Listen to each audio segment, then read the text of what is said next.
nga po tayo ng malakas. Praise the Lord. Kanatupong pasahod na din verse 4, verse 6, kaning chapter 4, kaning Genesis. Sabi po and the Lord said unto Cain, Why art thou wroth, and why is thy countenance fallen? Sabi po sa Tagalog, sinabi ng Panginoon kay Cain, bakit ka nagalit at bakit nag-iit-ngit ang iyong mukha? Praise God, mamili po kita. Salamat po Amang Banal ka na panahon po kami. Naging saring ang dati po kami sa lugaran dito ng Amerika. Umawon sa bahon na pasalamatan kaguranan. Salamat po Diyos ka na usipan mo, padagos mo pinapamili ka din mo, kapag pinisyon mo ang kaguranan sa pag-amo mo na mo. Imagine niya kapusugan ka na kanamong spiritual na buhay, as in tabangan mo po kami Amang Banal. Nalugod, ikapadagos na mong maumaw, as in kasamba sa loob mo din. This I pray in Jesus' name. Amen! Amen. Okay. Sali po ka na ito pong pinasa. Ako po kita mabayad sali. Una, sa ito po first family. Sisay po ka na first family, sa ito po ka na itong pinasa. Sisay po? Si Adan, saka si? Okay.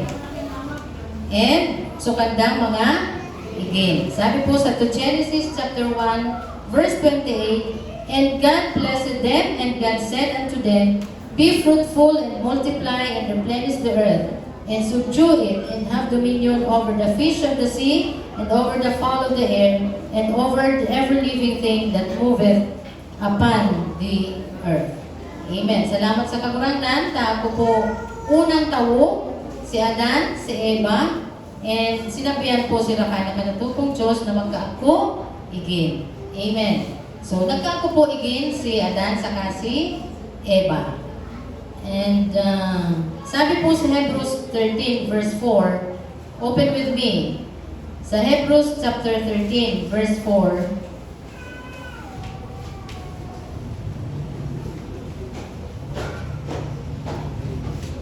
Hebrews chapter 13 verse 4, sabi po marriage is honorable in all, and the bed undefiled, but whoremongers and adulterers will be judged.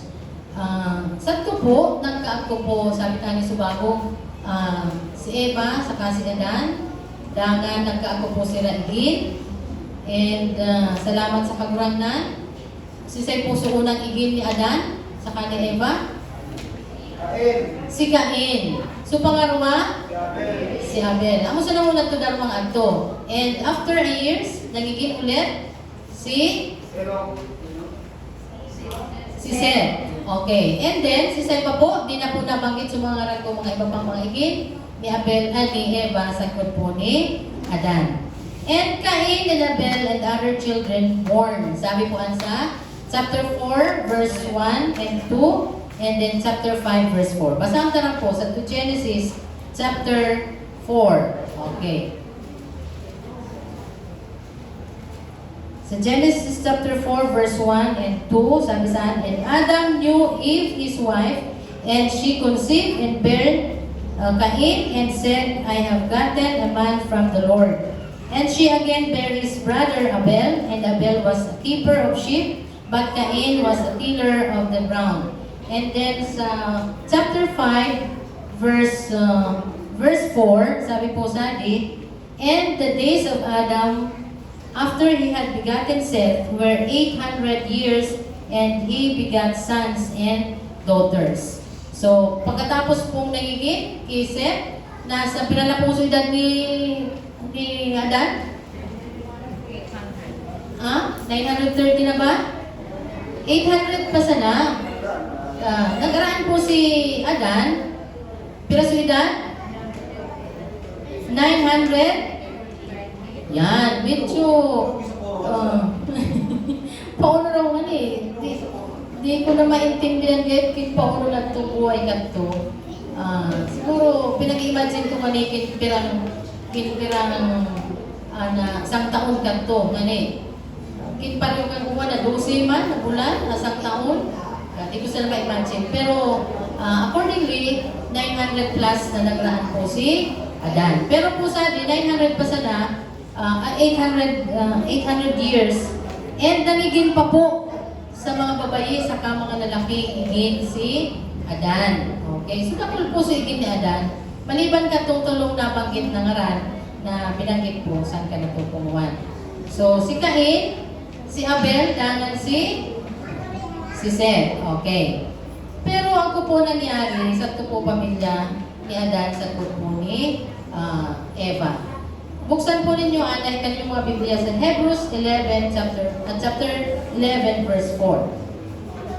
Hebrews 11 verse 4.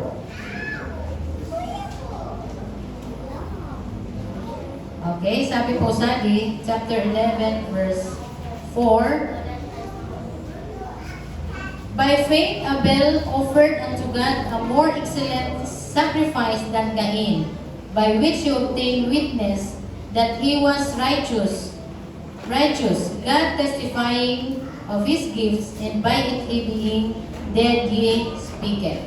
Okay, unang puso naging handog po ni Abel sa ni Cain. Unang puso nangyari kay Cain. After po na nag-offer sila. Ano po sila nangyari kay Abel? After katong offering po po darwa. Isita po na ginuraan po ni Cain si Abel. Ngata ta ginuraan.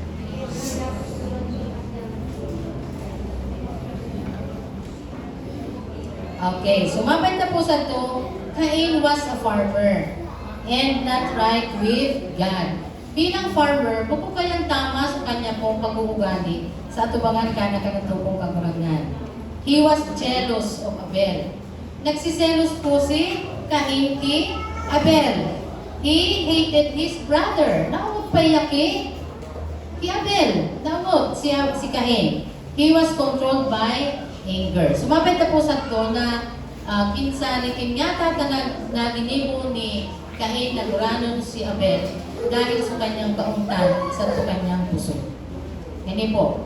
Naunod si Cain kay Abel, kaya niya namuraan si Abel. Okay. So, sinagtara po sa kanatong pagpapaadan, una, there are questions that show God's interest in our feelings. There are questions that show God's interest in our feelings. Una, nga kita na uunod. Why are you angry? Uunod ka mo dili.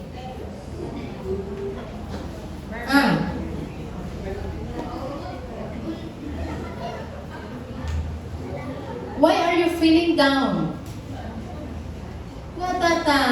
Minsan, naunod kita, pagkatapos minsan, pagmati ta, down na down kita. And the questions from God, nagku-question kita sa kanatupong sarili, dangan sa kanatupong Diyos.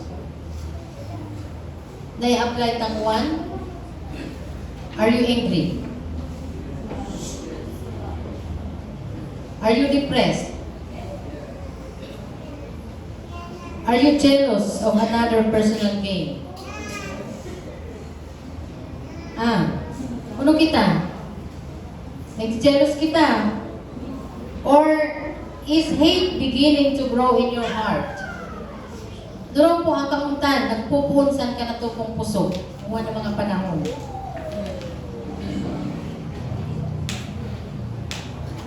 Now, in 1 Kings, mabayad tapusan to, si Elijah cried out, God cares. Amen. Mabait na po sa to si Elijah, kinsari, sisay po si Elijah.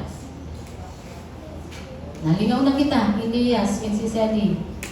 Iya puso, ano po si Elijah? Naguno po si Elijah. Ano gini po ni Elijah? Naguno po yan. Sumala kasi kanya. Iya po sunag. Nagtibo. or what? Elisha marantang. Elisha man ko luso nagdibo. Ano pa na si Elijah? Nagbuno po iyan. Okay, open your Bible in 1 Kings chapter 19. Saan ninyo po mapabasa? Dito na po sa ginimo po ni Elijah, ni Elias. Ngayon po, iya po so mabait na po san. So panahon na kinsari, panahon na din medyo mapagal si Elijah sa kanya pong pagdudulag, sa kanyang pagtatago, nga tatanagdulag ng tago si Elijah.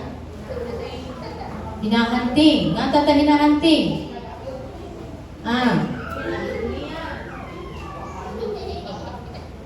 Dahil ko ginibo niya na pag-alay, sumanga kaibabagan niya, si Jezebel, nag-alay sa to, Diyos-Diyosan, then Elijah, sari po nag-alay si Elijah. Nag-alay si Elijah sa kanatong Diyos na buhay. Amen. Palapakan po natin ang ating Diyos na buhay. Iya po nagtao sa kaugmahan sa kanatong kagurangan. Dangan po si Jonah. Naramdaman po ninyo si Jonah? Ano po nangyari kay Jonah?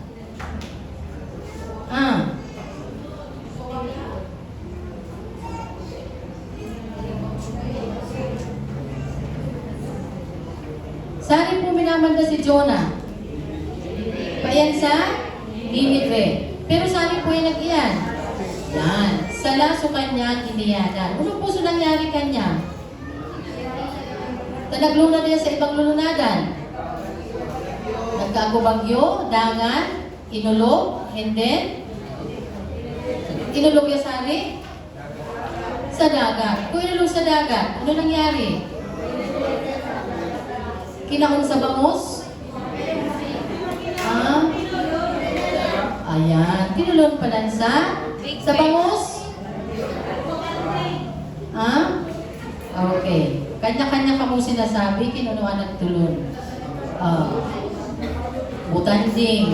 Uno pa. Ana butanding, sasadayaan na nangakan butanding. Dili niya kaya magtulon sa tawo. Kaya bukong butanding, so nagtulon kanya. Sinabi saan balyena, ini po, dakulong isura, nagtulong kay Jonas. Kay Jonah, ini po. And then, after which, ano po nangyari kanya? Dinara po niya sa to Nineveh. Okay. Minsan, ako po kita mga kinikibo sa kanato po mga buhay na pag-una ta, amo yan na solusyon ka na kanatong mga gustong ibon, na kanatong mga problema. Pero anak kakurangan, iba ang pinapagibo, iba ang plano ka ng Diyos saan ka natupong buhay. Amo nang ganda ang nangyari saan ka natupong buhay. Amen. Amen. Kaya minsan, sabi nga ako mga panahon na ako kita mga iniisip, nagsasaliri kita mag-ibo sa solusyon ka na kanatong mga problema. Pero pupupuan na kabutan ka na kakurangan, kaya mangyayari at the end of the day, kinsani ang gusto kalimukan ng kakurangan, sa tuman taragay ka, dadarawan ka ng kakurangan. Amen! Amen! Kaya maging masunurin na lang po tayo sa ating Diyos. Amen po ba? Amen. Number 2, these are questions that reveal the cause of first murder.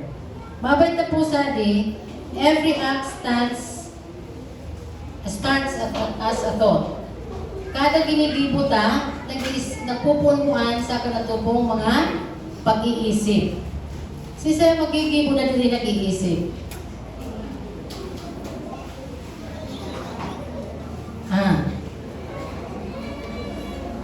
Isita kayo, daan namang nagpaparaagi-agi sa sentro, magigibo sila, kasi udasan sila sa tamang pag-iisip. Pero kita, nasa tama kitang pag-iisip. Tama po? Tama po. Amen. Nasa tama kitang pag-iisip. Nguwan, na kanatong mga ginigibo, nagpupuan-puan sa kanatubong mga iniisip. Okay. Na dapat po, kita nag-isip, kumuunta po ang kanatubong sa diri, tama o sala ang kanatubong iniisip. Okay. In 1 John chapter 3, verse 10 to 16, pakibasa raw po. Pakibukas po. 1 John chapter 3, verse 10 to 16. Ay, 1 John. So bago po sa Sunday School, pinag-aaralan po na mga books of the Bible. Pinag-memorize po. Kaya so mga dili po nakaka-attend sa Sunday School adult, please memorize the books of the Bible. From Genesis to Malachi and from Matthew to Revelation. Okay, madali ba sila mag-memorize? Genesis to Malachi, Matthew to Revelation. Pero una po sa mga katupong-katong Genesis, Exodus, Leviticus, Numbers, hanggang sa makaabot po sa ito, Malachi. And then, from Matthew, Mark, Luke, pasunod-sunod hanggang naman po sa ito, Book of Revelation. Now, napaguna po, so 1 John, chapter 3, verse 10 hanggang sa 16. Basahan ko po. Chapter 3, 1 John, chapter 3, verse 10 hanggang sa verse 16. And this is the children of God are manifest, and the children of the devil.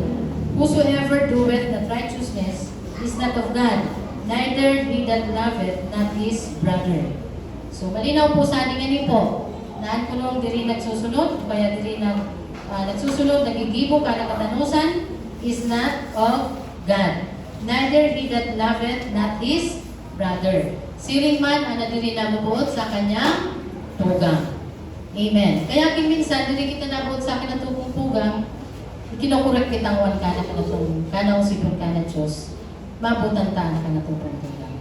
For this is the message that ye heard from the beginning, that we should love one another. We should love one another. Amen po. Amen. Amen. Not as Cain, who was of that wicked one, and slew his brother, and wherefore slew he him, because his own works were evil and his brother's righteous. Siring po kay Cain, nakinsaring ginuraan po niya, so kanyang tugang, dahil sa kauntan po ni Cain. Okay. Malinaw po. Marvel not, my brethren, if the world hate you. Sino ang tanong po, kinabalaw na ka na to. We know that we have passed from death unto life because we love the brethren. He that loveth not his brother abideth in death.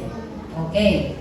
Verse 15, whosoever hateth his brother is a murderer, and you know that no murderer hath eternal life abiding in him. So kaya pagmati ta, naungot kita sa kanatupong tugang or sa kiisay paman, uno po ang sabi sa ating verse 15, is a mamamatay tao. Unuan na kaparusahan ka na isang mamamatay tao. Ano po?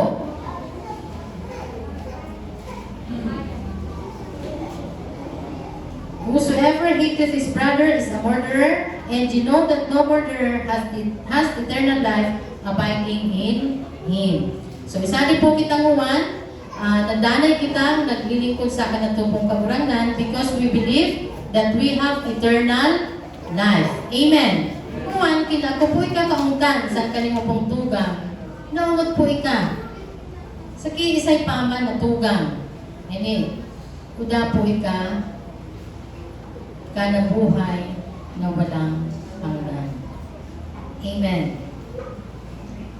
So kaya, i-apply tapuhan ang pagkabot sa kanatubong mga tugang. Amen. Esther, do you love me? Amen. Okay. And then verse 16, hereby perceive we the love of God because He laid down His life for us, and we ought to lay down our lives for the brethren. Silinganta po na kinsari po kinpauno po na Diyos lay down His life for us, we also lay down our life for our brethren. Amen. Amen. Simple sana po ating usipon ka na kaguranan, wala marunong na padagos po kitang magkabinutan. Amen. Amen. Magkabinutan po kita.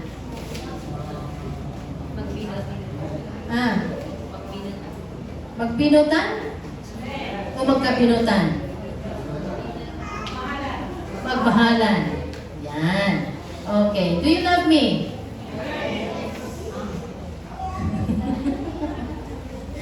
Okay. Salamat sa kagurangan ka na pagkabuot na itinakapo niya ka na to. He was convicted by the righteousness of Abel. Mabait po si Cain na kinsari kin pauno po niya ginarahan si Abel. Convicted po niya kana katanusan po ni Abel.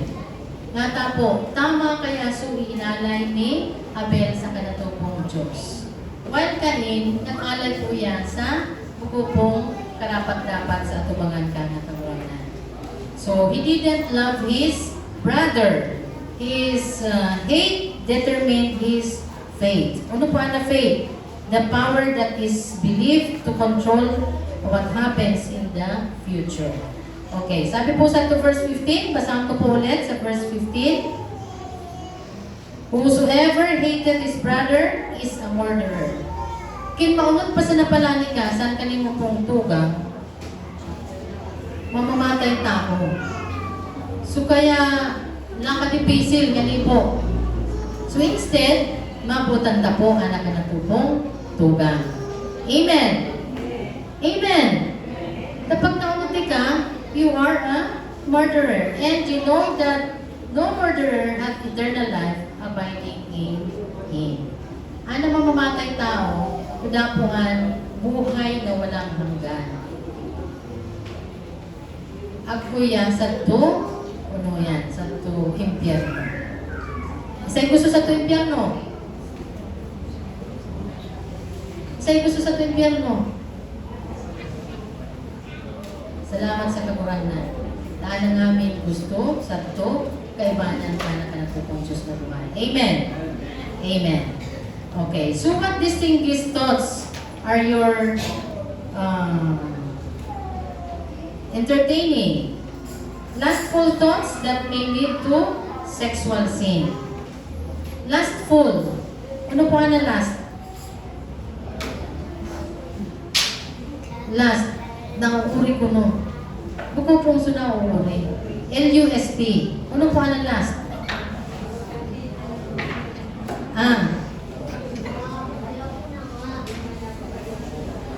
Dili pa kuno na ba yan? Ano po ang lust?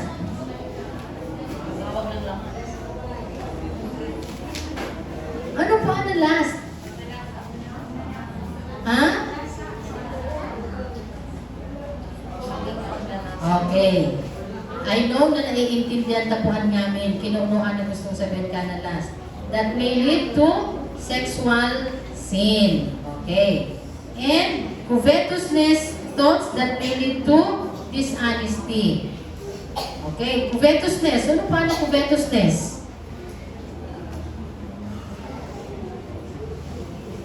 Hello, covetousness. Covetus. Covet. Ano po ano gusto sabihin kan? That may lead to dishonesty. Dishonesty. Ano po ang covetousness?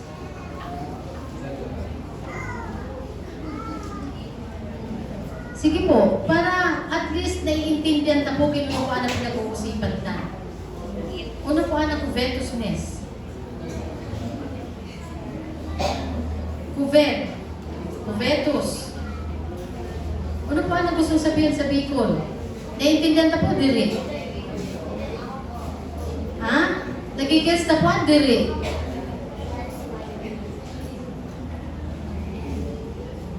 Covetus. Ano po ang? Sige, tangaling maintindihan na po sa ito.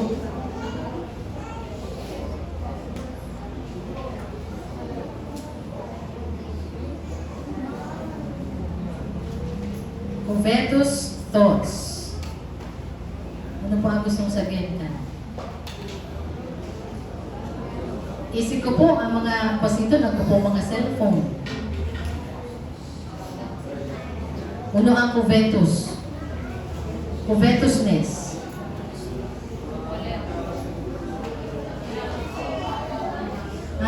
Ano gusto sabihin ka?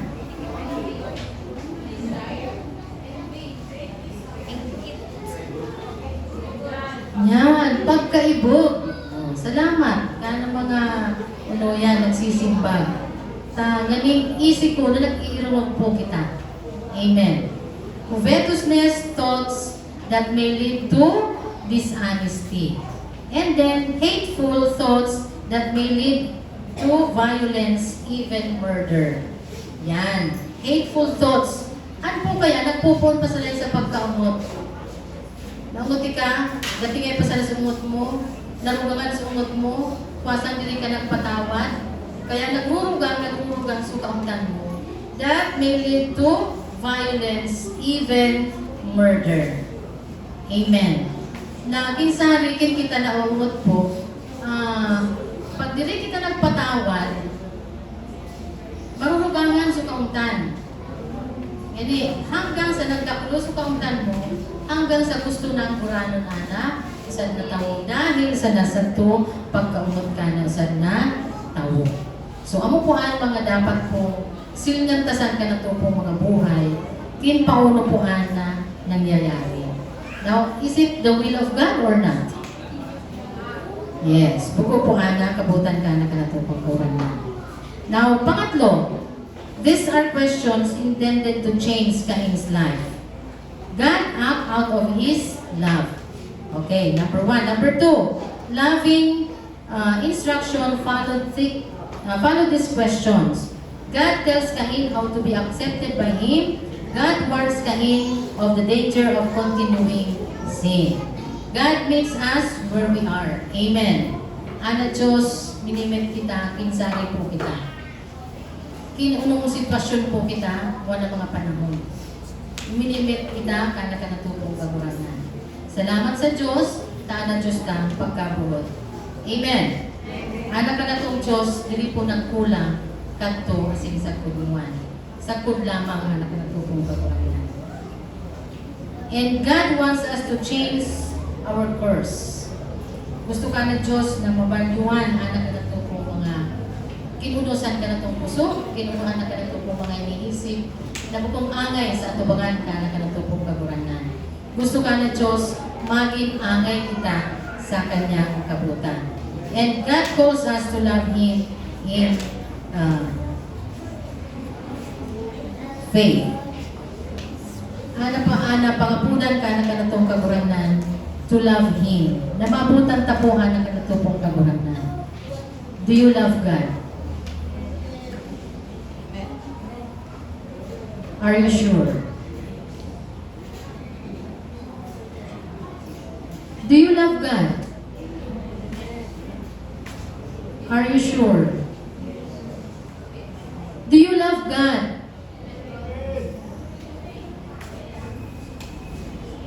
Are you sure? Do you love God? Amen! We love our God. Bakit hindi natin malakasan ang boses natin that we love our God? Do you love God? Yes, amen. Are we sure? Yes. Pag tinatanong po tayo, sigurado naman natin that we love God. Amen. Lakasan po natin ang ating boses. Kasi iniipitan ni Satanas ang boses mo, nasalitan mo na sana. Nganod ka, napawi ni Satanas ang pagkabot mo sa kaguranan.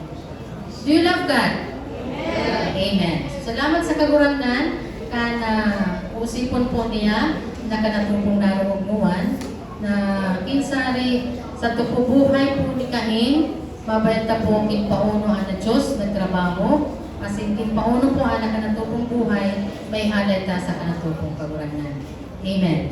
And God wants us, what might have been, Cain could have been forsaken his anger and unbelief. Cain could have responded to God's love. So, can you? Let God replace your bitterness with His blessings. Amen. Pinakuman kita mga kaungtan, saan ka natupong puso, baluan na lugdan ka na kaburangan sa biyaya niya. Amen. Can we smile?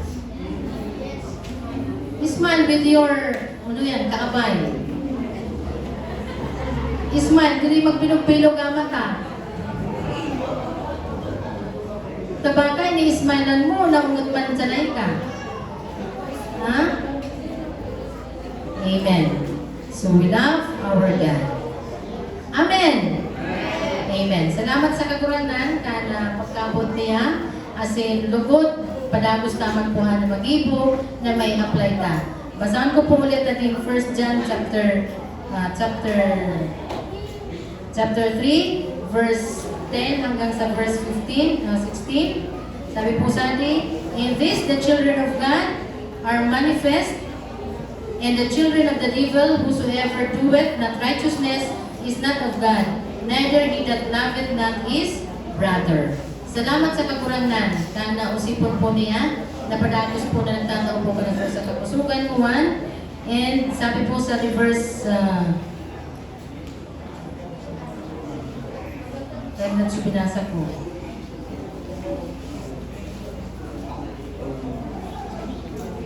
Okay, verse 11, for this is the message that ye heard from the beginning, that we should love one another. We should love one another. Amen. And then verse 12, not as Cain, kung araw po kay Cain, who was of that wicked one, and slew his brother, and wherefore slew he him, because his own works were evil, and his brother's righteousness. And his brother's righteousness. Salamat sa kagurangan ta, buko po kitang araw kay Cain, na kinuraan niya sa kanyang mood, na buko pong nasa katanusan. And then sa verse 15, whosoever hateth his brother is a murderer, and ye know that no murderer hath eternal life abiding in him.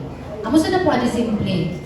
Whoso hateth his brother is a murderer. Kaya kinaungot po kita sa kanatupong tugang, you are like a murderer.